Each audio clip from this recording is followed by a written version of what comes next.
Hello and welcome to this week's look at action and stunts on film and television. How are you?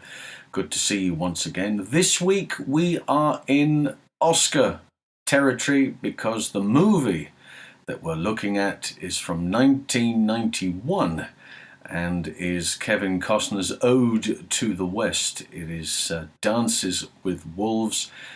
Fascinating movie. I remember seeing it at the cinema when it came out.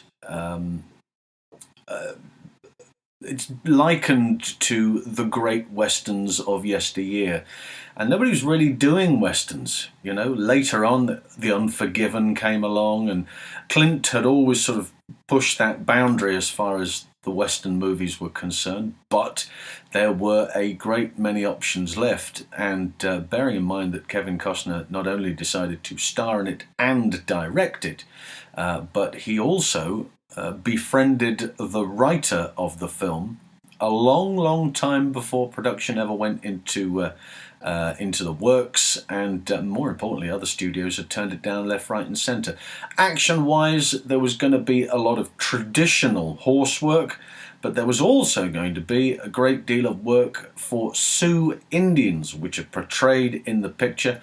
Stunt coordinator Norman Howell. We have looked at Norman before. If you remember the Presidio, when we looked at that, he was Mark Harmon's double on that picture and had spent a great deal of time in that early part of his career just listening to the likes of Terry Leonard and Tommy Huff, you know, just taking it all in. As he says himself, he barely spoke for the first 2 years of his tenure as a stuntman because he was soaking up the information like a sponge, which is another reason why you have 2 ears and 1 mouth for a reason. You're supposed to listen more so than speak. That's a bit of advice to anybody in any line of work, to be fair, but in the stunt business it's particularly important because you need to take on as much information as you possibly can. Norman did just that, not only the coordinator on the picture, but also Kevin Costner's double.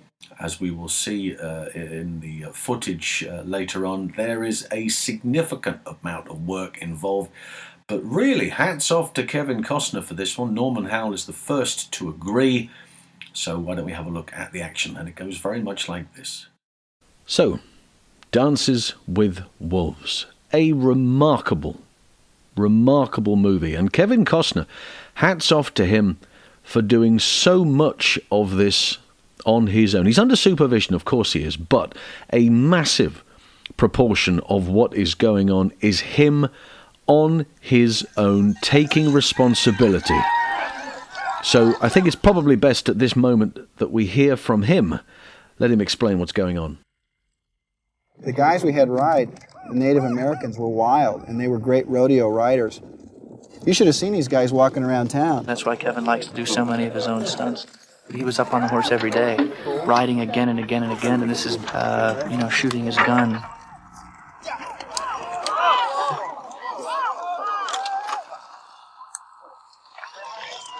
I didn't fall off the horse. I was knocked off the horse. Get that straight. No, verbs are very important. Well, the great thing about that moment was my stunt guide, who immediately bolted out, and he just said, "How are you? How are you?" I said, "I'm fine." And I said, "Give me your horse." And he looked at me, and he just made the decision to do it. You know, this is a man directing the film. If he wasn't ready, then I would have had to say, "I got to do it, Kevin. I'm sorry," because somebody has to step in and say that. But he was ready. He got back on my horse and got back in there, and he got some of the best stuff. And again, that is partly responsible for the size of this and the look of this. Look at some of the shots here. That's at full tilt. Look, the horse's ears are back. We've discussed this before. And this buffalo hunt sequence is a remarkable moment to capture on film, particularly for any director star. People concerned about the buffaloes. Look, they've created them. They're throwing them. They're sliding them into shot. This is my particular favourite one. Up and bang, hits the key and up it goes, Sensational stuff. Really, really very, very good. Here is stunt coordinator Norman Howell. I had meetings with Kevin talking about the stunts and the action. He wanted to use Native Americans as stuntmen. He didn't want to do the status quo, which they'd always done, which is bring Hollywood stuntmen out and paint them down. And luckily we found some bull riders and some rodeo guys that were Native Americans, so I knew they were rough and tumble. And when it came time to do the buffalo hunt, these guys had practiced. And so not only could they shoot their tipped arrows at the buffalo, they could reload while going full blast, which is not easy, and fire several arrows. They got very good at it. I mean, you know, it was like they got a chance to go back and do what their ancestors did. And they took it very serious.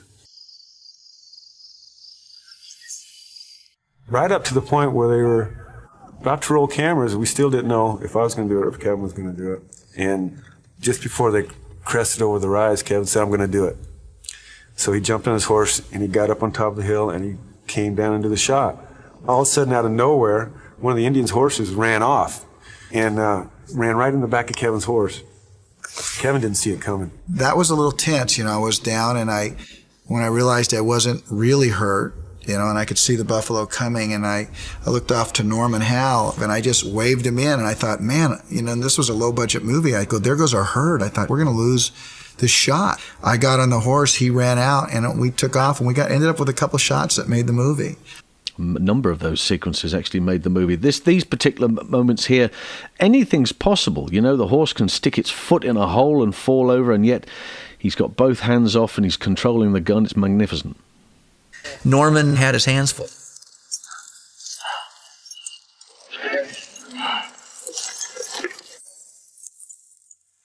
All right. That's good. Ah, Big Norm. All right.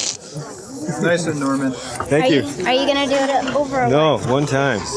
I like that. Action. It was easy working with Kevin as a director because if the actor wants to do a stunt and the director doesn't want him to do it, he doesn't do it. But Kevin, when he wanted to do a stunt, he's also the director. So, you know, that was what we were going to do. We were going to do it the way, you know, Kevin wanted to do it. And he wanted to do everything. So I would rehearse it, try to get all the bugs worked out of it, and then he would jump in there and do it. We knew exactly what we were going to do when we got to the sets. Cut. What is it, sir? Looks like a suicide.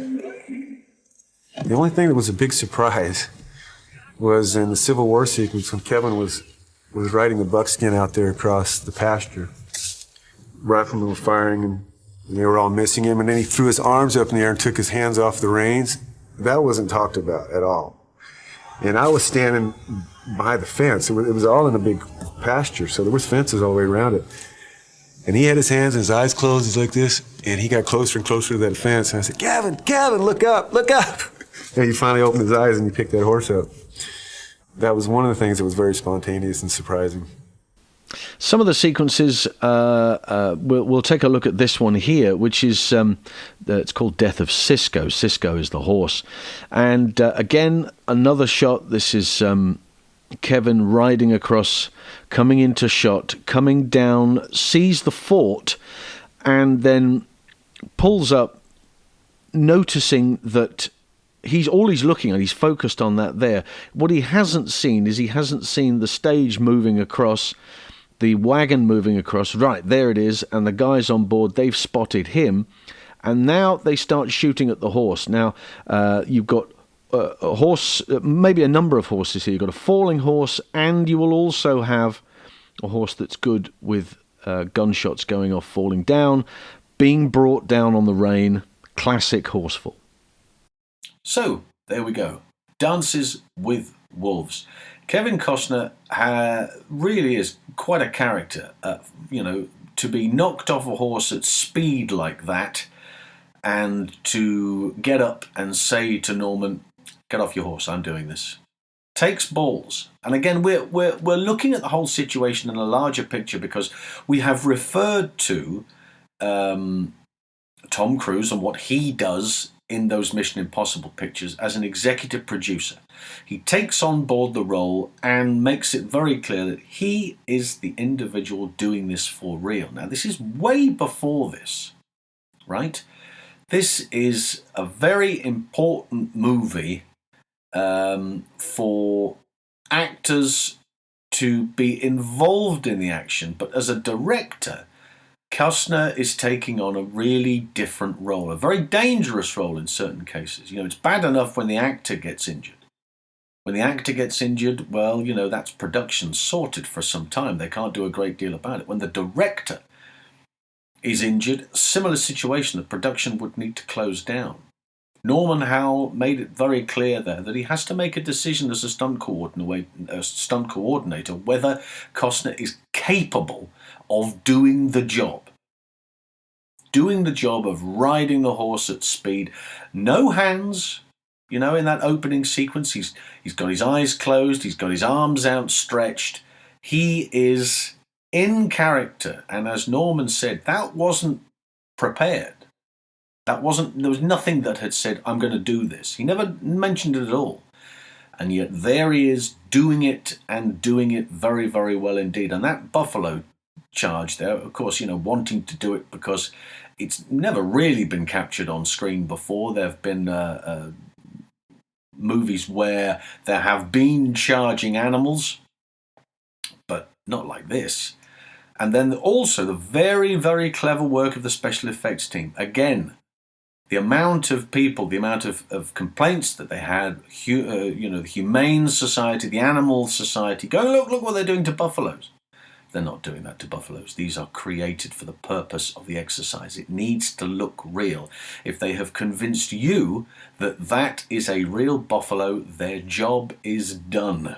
They've done it properly, and it's very nicely done. Some great behind-the-scenes stuff there, which gives you a better idea of how a movie like this can go on and be created. And is it any wonder that it won so many Oscars? It's just a wonderful picture. Particular note, if I may, to John Barry's magnificent score. I've always been a huge fan of John Barry. This, one of his later scores, absolutely spectacular. Melody running throughout the movie. How many movies these days have got some scores and they're action movies or they're westerns or whatever they are, and there's no melody running through it? He's got this wonderful theme, the John Dunbar theme, running through. He's got the Ride to Fort Sedgwick. There's lots of other great music cues as well. I was lucky enough to see him in concert a couple of times, and he was magnificent. He's a great loss. So there we are. That's that for this week. Next week, more of the same. But until then, bye for now.